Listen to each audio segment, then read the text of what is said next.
Hi friends, எல்லாருக்கும் வணக்கம். இன்றைக்கி சுவையான உருளைக்கிழங்கு பொடி மாஸ் எப்படி பண்ணுறதுன்னு பார்க்கலாம். அதுக்கு முதல்ல 3 உருளைக்கிழங்கு எடுத்திருக்கேன். இந்த உருளைக்கிழங்குகளை நல்லா வாஷ் பண்ணிவிட்டு 2 கட் பண்ணிவிட்டு நம்ம ஃபஸ்ட்டு குக்கரில் வச்சு வேக வச்சுக்கலாம்.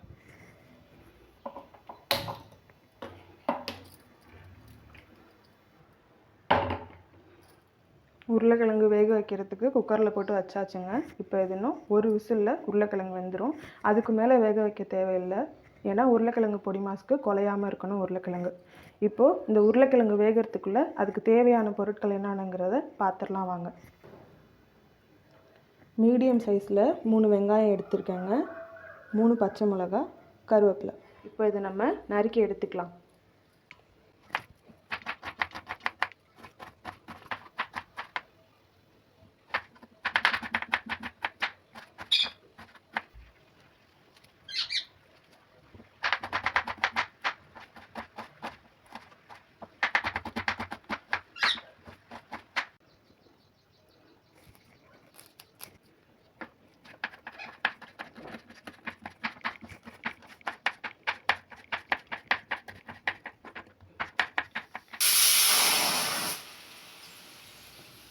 ஒரு விசில் வந்துருச்சுங்க, நம்ம ஆஃப் பண்ணிக்கலாம். இப்போது உருளைக்கிழங்கு பொடி மாஸ்க்கு தேவையான பொருட்கள்லாம் என்னென்னு பார்த்துடலாம் வாங்க. மீடியம் சைஸ் வெங்காயம் 3 வெட்டியிருக்கேங்க, 3 பச்சை மிளகா பொடியாக நறுக்கிக்கணும், கருவேப்பிலை, கடுகு உளுத்தம்பருப்பு, இது பெருஞ்சீரக பொடி, தேங்காய் துருவல், தாளிக்கிறதுக்கு கொஞ்சமாக எண்ணெய், உப்பு, இவ்வளோதாங்க. இப்போது இதை எப்படி செய்யலாங்கிறத பார்க்கலாம் வாங்க.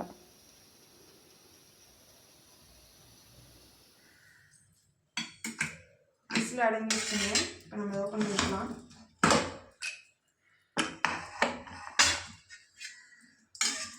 ஒரு விசிலுக்கே கிழங்கு நல்லா வெந்து வந்துருக்குது.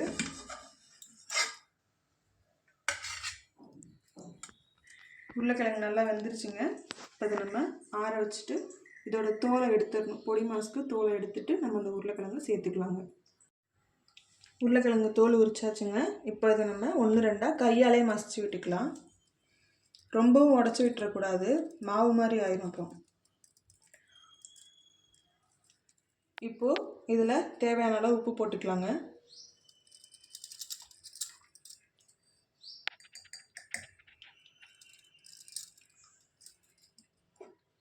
அடுத்தது நம்ம பொடி பண்ணி வச்சுருக்க பெருஞ்சீரகத்தை 1 ஸ்பூன் போட்டுக்கலாம்.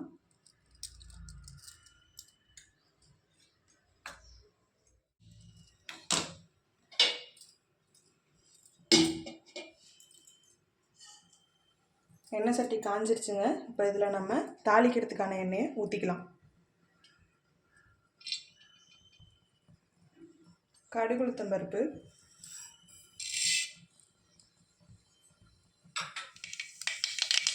கடுகு பொரிஞ்சிருச்சு. இப்போ கருவேப்பிலையை போட்டுக்கலாம். அடுத்து கட் பண்ணி வச்சுருக்க வெங்காயம், பச்சை மிளகா,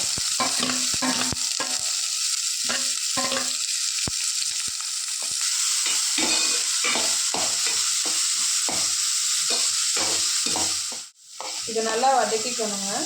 ஏன்னா உருளைக்கிழங்கு போட்டு ஒரு 10 நிமிஷம் கூட ஆகாது, நம்ம இறக்கிடுவோம்.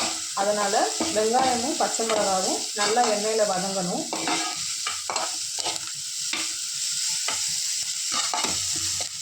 அவ்வளோதாங்க, வெங்காயம் பச்சை மிளகாவும் இந்த அளவுக்கு வதக்கிக்கிட்டால் போதும். இப்போது நம்ம இதில் உருளைக்கிழங்கை ஆட் பண்ணிக்கலாம்.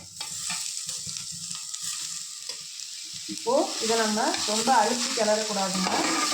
இவ்வளோதான், இந்த மாதிரி பண்ணால் போதும். அதில் இருக்க அந்த உப்பு பெருஞ்சீரகம் எல்லாத்துக்குள்ளேயும் கலக்கணும்.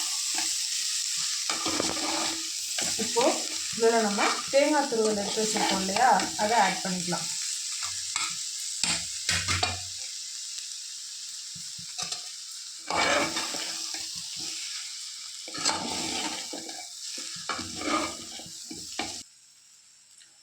அவ்வளோதாங்க, நமக்கு இது தயாராகிடுச்சு.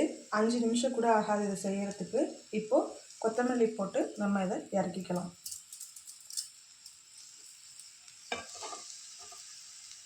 அவ்வளோதாங்க, நமக்கு சுவையான பொடி மாஸ் தயாராகிடுச்சு. இதை நம்ம சாப்பிடலாம்.